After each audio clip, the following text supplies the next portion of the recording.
Domo minasan, selamat datang di Car Vlog Amatiran. Di episode kali ini kita akan mereview sebuah Toyota Soluna tahun 2002 yang GLI ya teman-teman. Karena Toyota Soluna ini ada dua tipe ya teman-teman, ada yang XLI dan ada juga yang GLI. Masuk ke Indonesia pertama kali tahun 1997 hingga tahun 2002. Setelah itu digantikan oleh Toyota Vios. Toyota Soluna sendiri salah satu sedan subcompact yang waktu itu penjualannya lumayan sukses lah ya teman-teman. Kalau begitu sekarang langsung saja kita tanyakan kepada owner Toyota Soluna ini yang dimodifikasi menjadi Baguette style. Halo Om. Halo Om. Dengan Om siapa ini? Andy Om. Om Andy. Nah ini Toyota Soluna tahun berapa Om? Tahun 2002 Om. Tahun 2002. Kas taksi bukan ya? Bukan Om. Bukan. Yang tipe GLI ini. Tipe GLI. Nah ini udah berapa lama Om nih pakai Soluna? Gua beli pertama kali 2011 Om. 2011. Terus kenapa nih Om dulu sempat mikirnya pakai Soluna? Nggak kepikiran mobil lain gitu kan? Ya dibilang sama temen sih irit aja sih Om. Irit Emang ya? sih terbukti ya? Terbukti.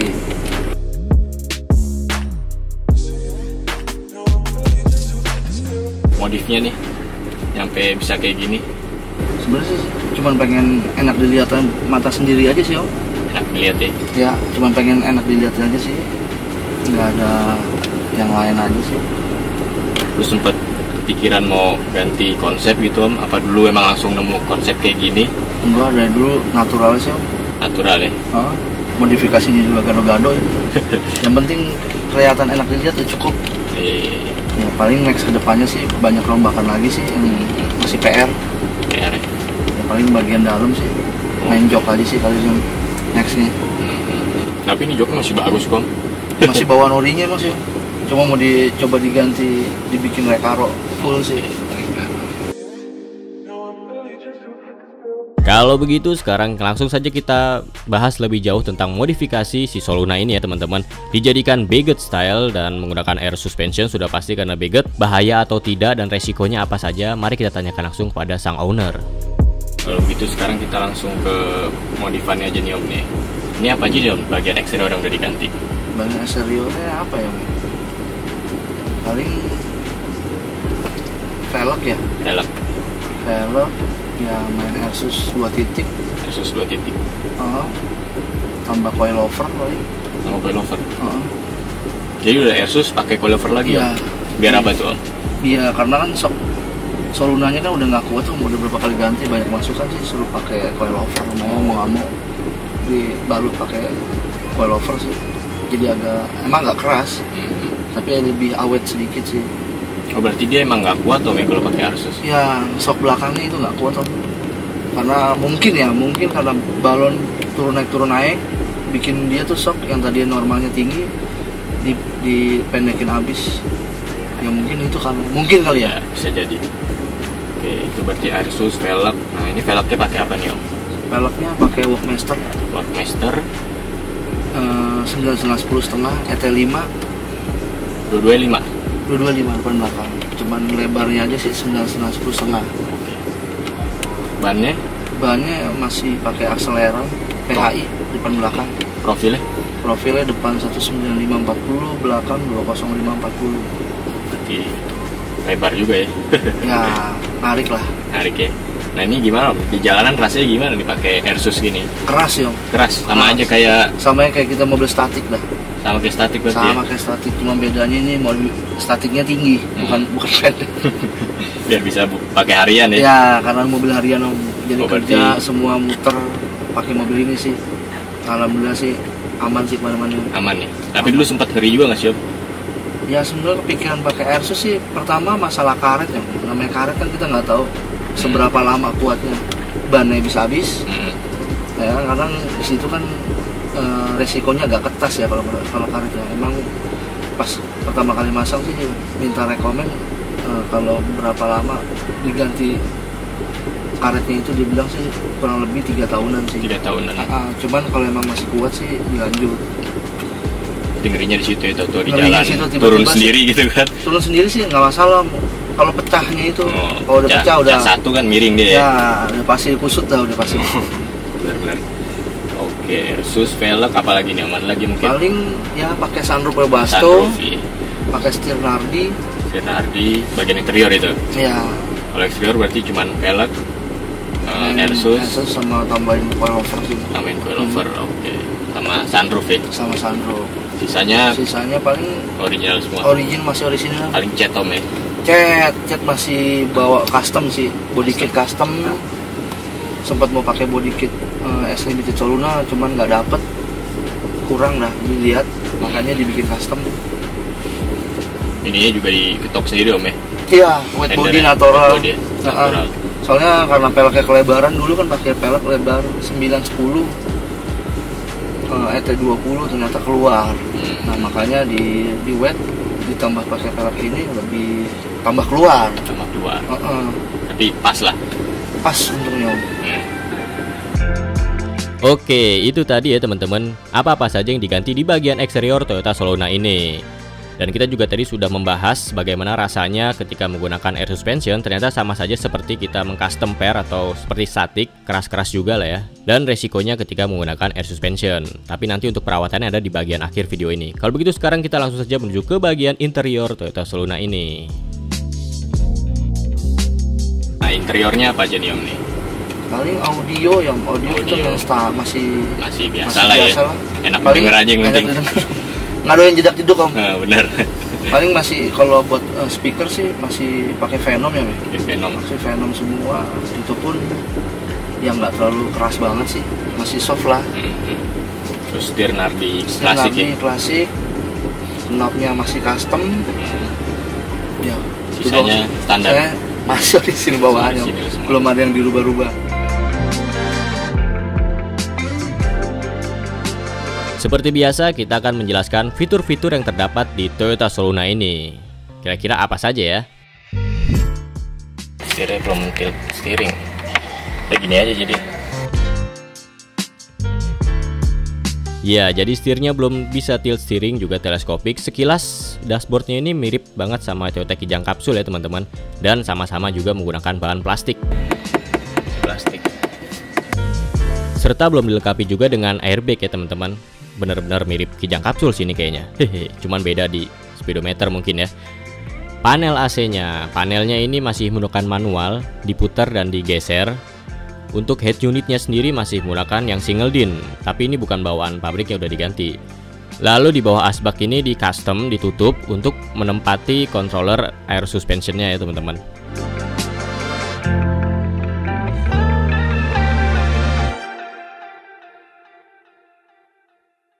Spionnya sudah bisa electric mirror, tapi belum bisa retract. Juga sudah dilengkapi dengan central lock, remote alarm, dan electric power window. Untuk yang tipe GLI, kalau yang tipe XLI belum dilengkapi dengan central lock, electric mirror, dan remote alarm. Joknya, ini joknya masih orisinil ya teman-teman. Dan coraknya yang membuat kita tertarik dengan Soluna ini. Coraknya tuh kayak batik-batik gimana gitu teman-teman. Dan menyatu juga dengan door trimnya yang coraknya sama dengan joknya. Kalau begitu sekarang kita langsung menuju ke bagian bagasinya. Pertama kali yang kita lihat adalah kompresor. Ini adalah kompresor air suspension ya teman-teman. Jadi untuk mobil air suspension itu memang menggunakan kompresor karena memang sudah sepaket ya teman-teman. Kompresor ini juga ngisinya otomatis yang nantinya akan disuplai ke karet atau balon suspensinya lah. Kalau begitu sekarang langsung saja kita menuju ke bagian engine bay-nya yang super duper irit. Hehehe. Mesinnya nih om, ini kan mesinnya 1500 ya. 1500, bensinnya irit om ya? Wah banget irit. Banget ya? Banget iritnya. Larinya gimana om kalau Soluna? Karena saya nggak bisa ngetes nih, udah jam segini macet pasti di depan. Kalau buat kecepatan top speed yang pernah gue dapetin itu 150 om. 150? Ngurut tapi gasnya? Ngurut gasnya udah 40, gue mau coba ke 60, dapatnya di 150 kayaknya. 150? Udah itu aja sih itu. Kalau buat mesin bener-bener standar, nggak pengen dilirik dong. Paling knalpot doang pakai Fujitsu ya.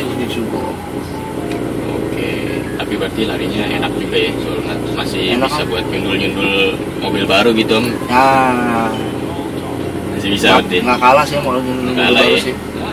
Masih ngelawan lah.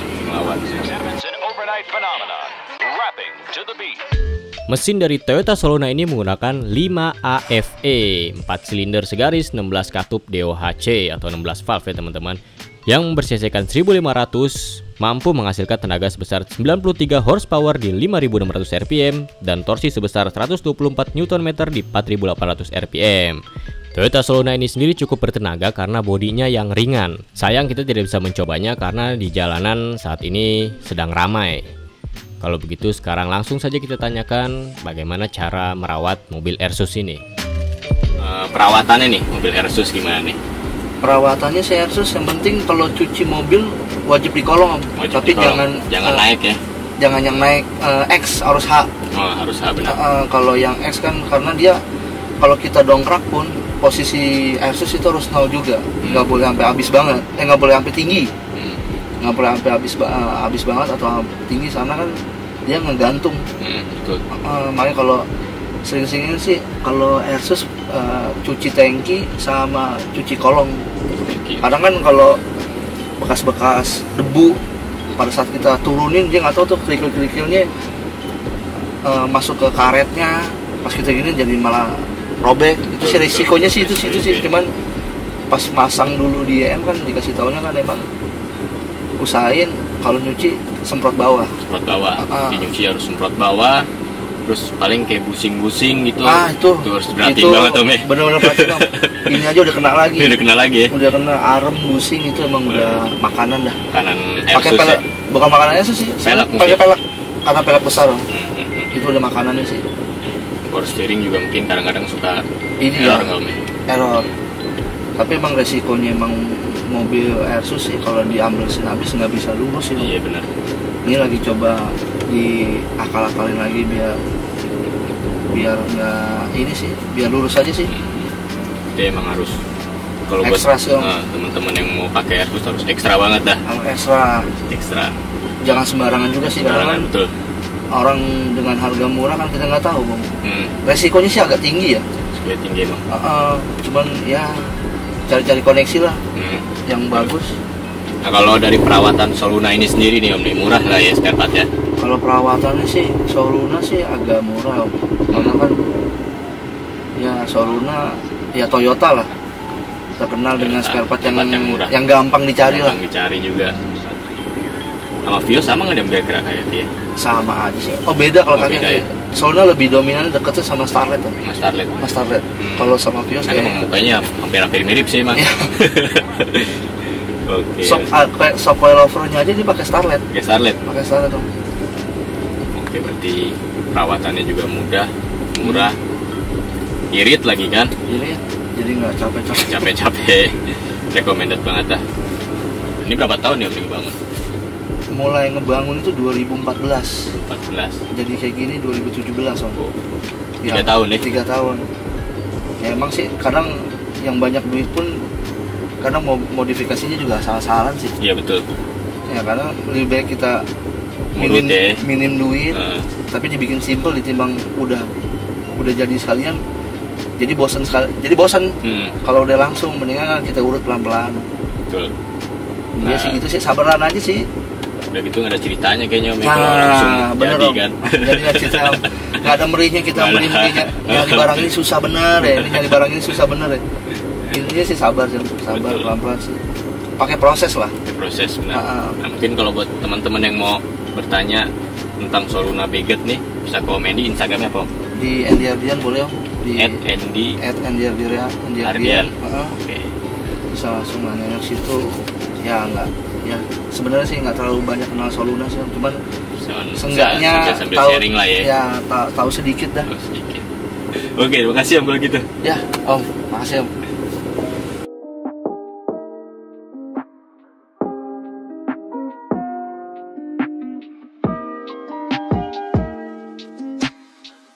Nah, itu dia teman-teman, review kita tentang Toyota Soluna yang sudah dimodifikasi menjadi Beget. Resikonya menggunakan Airsus, perawatannya menggunakan Airsus, itu tadi semua sudah dijelaskan ya teman-teman. Jadi terserah teman-teman. Teman-teman mau pakai Airsus atau teman-teman mau dijadiin statik, karena nggak ada perbedaan ya. Bedanya tuh cuman enaknya pakai Airsus kalau mau dipakai harian kita bisa atur ketinggiannya semau kita ya teman-teman. Jadi nggak takut gesrot ya. Hehehe. Mungkin mobil ini bisa teman-teman jadikan referensi atau perbandingan bagi teman-teman yang mempunyai Toyota Soluna. Lalu buat teman-teman yang masih mencari-cari mobil untuk dipakai harian dengan budget yang tidak terlalu besar, kita sangat rekomendasiin banget untuk mencoba melirik si Toyota Soluna ini, karena selain irit, perawatannya juga mudah. Jadi untuk kedepannya nggak susah-susah banget, pajaknya juga nggak terlalu mahal, dan untuk referensi modifannya teman-teman bisa ambil dari Toyota Soluna yang kita review ini. Hehehe. Kalau begitu mungkin cukup sampai di sini teman-teman untuk episode Car Vlog Amatiran kali ini. Jangan lupa untuk like, share, dan subscribe channel Car Vlog Amatiran apabila belum. Terima kasih sudah menonton. Salam amatiran. Hehehe. Ramai banget teman-teman, makanya kita nggak bisa ngetes kali ini, sorry ya. Ya tapi rasanya sama-sama aja lah. Yang jelas sih masih kencengan si Maestro tuh.